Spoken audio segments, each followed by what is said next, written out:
Cock and Bull. My name is Spencer Faust, and with me as always is my darling role model, Nathan Faust. Nathan, what is your earliest memory of me? I'm putting you on the spot. Oh, no, that's not putting me on the spot at all. My earliest memory of you was when I heard of your conception, and Mom and Dad sat us down and asked us on video, that told us we were getting something special, and we had to guess what it was, and I guessed a big screen TV, and I believe our sister guessed a pool. And when we were told that it was in fact you, a new life was being brought into the world, I asked if we could instead have the TV. So if that isn't a telling representation of our first 12 years together, I don't know what is. Yeah. I'm trying to manufacture a sentimental moment because the network is breathing down my neck for better ratings. Are they? Yeah. This is a history and family drama podcast where... Nope, sorry. History and comedy podcast. It's very easy for me to forget. Sometimes. I feel like we spent about half an hour last time discussing our father and his various accoutrements. So I mean, his Pandora's box of tools. Maybe this time we put Mom on blast. I don't know. What do you know about Austria, Nathan? What do I know about Austria? I know Put you on the spot again. I know that it has something to do with the Sound of Music. I think it plays a significant role in the Sound of Music. I feel like they're a little too chummy with the Germans for my take. And I also know that they have very strange hats when they got together with Hungary and formed an empire. Interesting. Let's see if any of those three things come up. In 1934, Austria was in a state of disarray. Hey now, we are very close to Nazis, and that's when the Sound of Music happened, so I'm feeling good. Socialists clashed with the nation's army in 7 different cities for 4 days in February.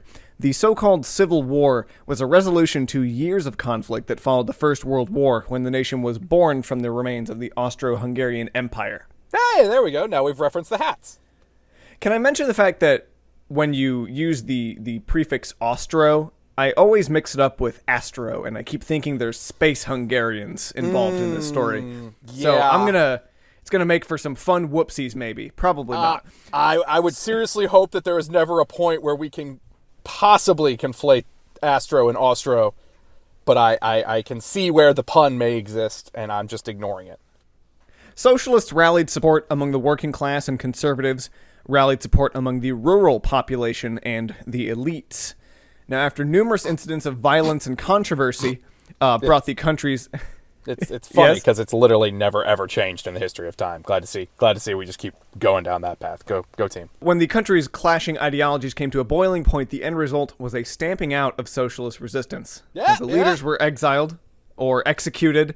Entire socialist parliaments were dissolved because apparently Austria had like multiple parliaments at once. I was about to say, I'm not familiar. How many parliaments did they have running around? Oh God, there were another more than one popped up. Kill it. There were more than one, and I guess they all did their own thing. It's like when there were 3 popes, and they all tried to excommunicate each other. Yeah, several people. We gotta do a cock and bull about that. That was shenanigans. That would be a fun one. Several hundred people had died. A less fun thing. Why do you gotta make it sad? Now I'm depressed. I mean, it's not true. I'm always depressed. Don't worry, people. Let's jump further back to September 21st, 1788. Oh, good. Wait, 1788? What the fuck? Okay. Mm-hmm. All right, Quentin Tarantino, I'm following you. Let's go. Now, an Austrian scouting force was traveling over the Timis River in what's now known as modern Romania. They were looking out for Ottoman Turks, who had been warring with the Austrians for about a year now. Another fun hyphenated empire. Why? We need to get back to these hyphenated empires. We do. The scouts didn't find any trace of Ottomans. They did, however, find some end tables. Oh, God, sorry, people. I had to make that joke. It had to happen. I'm sorry. I'll move on now. They found Romani, who were selling wares. Gypsies! Now, they sold a hearty supply of schnapps to the scouts. What? Of course they did. They're gypsies. Okay. Who immediately began to drink. I need to. I'm sorry, I'm sorry, Romani. I respect your culture and your big fat gypsy weddings on TLC. Move on. Infantry from the Austrian-occupied city of Karanzibs. Oh, good. We're back to that. The naming things poorly thing. Good. Came crossing over the river as well. Now, seeing the now drunk scouts enjoying their schnapps, the infantry said, "Yo, give us some of that." But it had less of like an early 2000s dialect. Yeah, really, you don't say. The scouts, not wanting to give up their limited supply, turned the party into a fort. They made makeshift fortifications around the barrels Oh, of schnapps God. and started yelling at the infantry to fuck off. Makeshift fortifications just sounds around the barrel of schnapps. That just sounds like a bad party in college, and we just flipped the tables over, and we're just like barricading ourselves in our shitty apartments, and we're just, no, you're not getting in here, RAs. You can't stop us from drinking. Meh. Now, somewhere in this ensuing argument, things got very heated, and a shot was fired. With a gun, not verbally. Okay, good. Also not with the schnapps. People began to brawl and fire at one another. As well you do. There's schnapps involved. Now let's talk about the ethnic makeup of the Austrian Empire at the time. Good God, we are jumping around a lot. We go from like World War I socialist massacre to the Schnapps Wars, and now we're talking about, good God, what are we doing?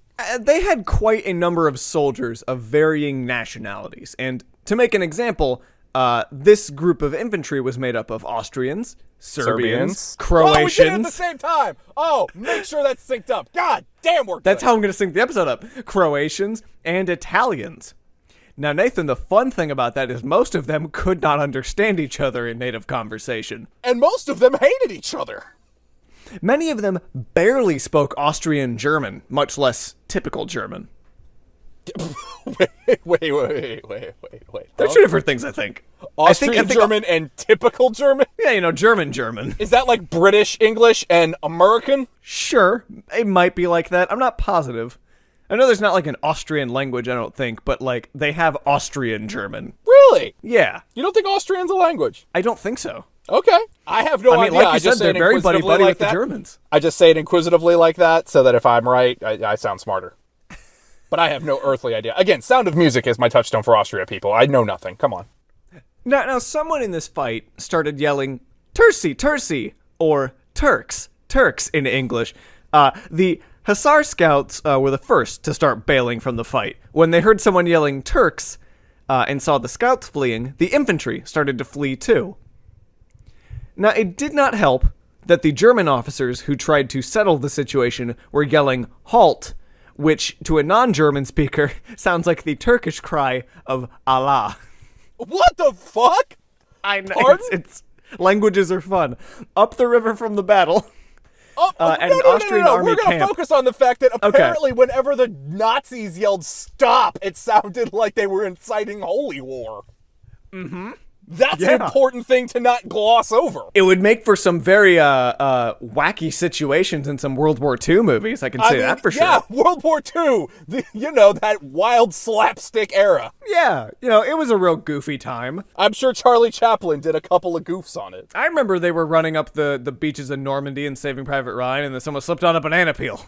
God damn, there should have been, though. I'm sure there were some wacky hijinks in World War II. I'm sure we're a couple years away from that being an okay thing to make a movie about.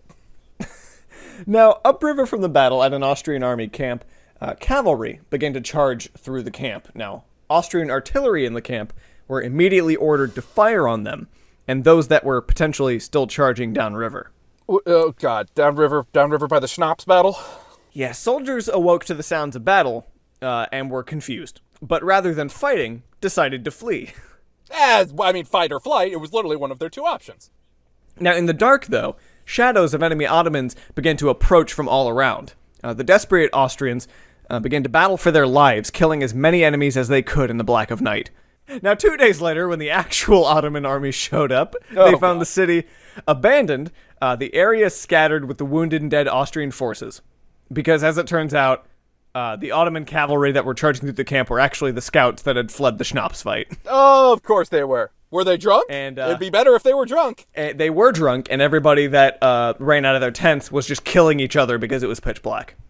Now, I'm not an expert, but John Smith went out and murdered him some Turks.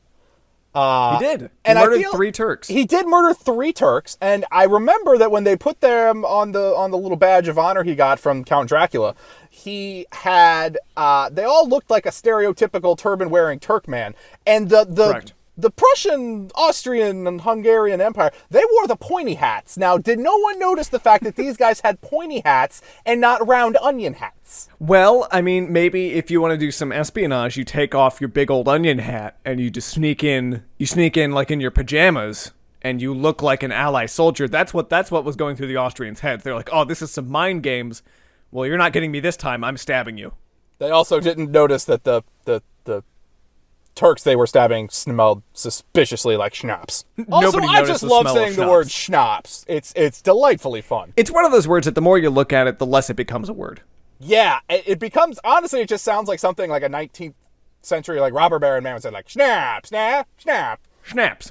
Snaps. It does sound like an old gangster term for shooting somebody. It does. Snap him. Give him the old snaps. So anyway, the Ottomans sank the city with no resistance, and that, Nathan, is the story of the accidental Austrian Civil War.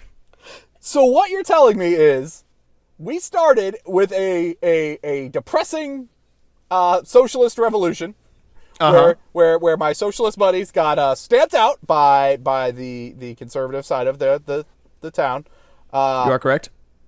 And you told me that depressing story to be like, no, that was the first Civil War. That wasn't really the Civil War. The real Civil War was a bunch of drunk fuckers murdering each other over some confused schnapps. That is correct. That is the moral of the story. Yes. I don't know whether to be sad or not about that. Well, Nathan, I want to thank Driftless Pony Club for allowing us to use their song "There Were Buffalo on the Ark" off the album Cholera.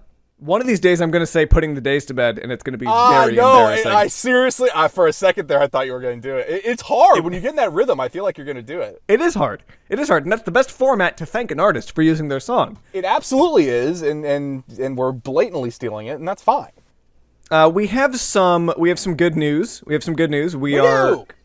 coming to Spotify soon. Yes. We don't know how soon.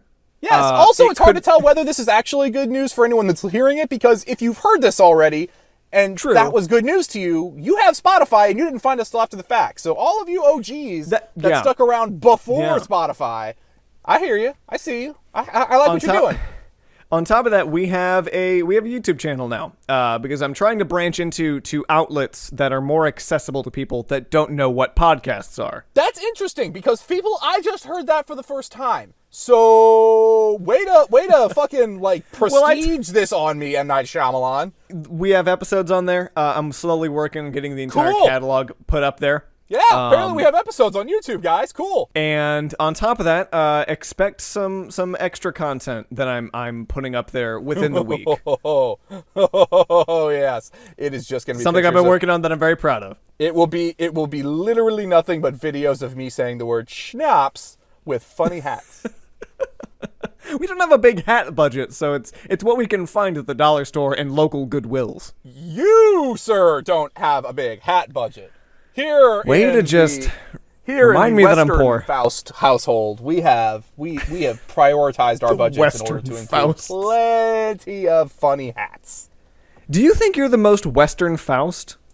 I think statistically speaking, that's silly.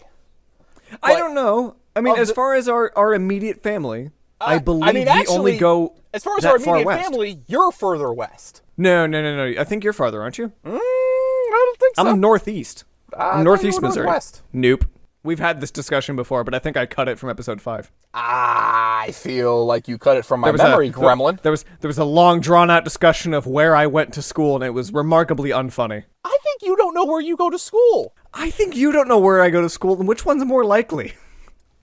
I mean, again, I have a degree. You don't. That's right.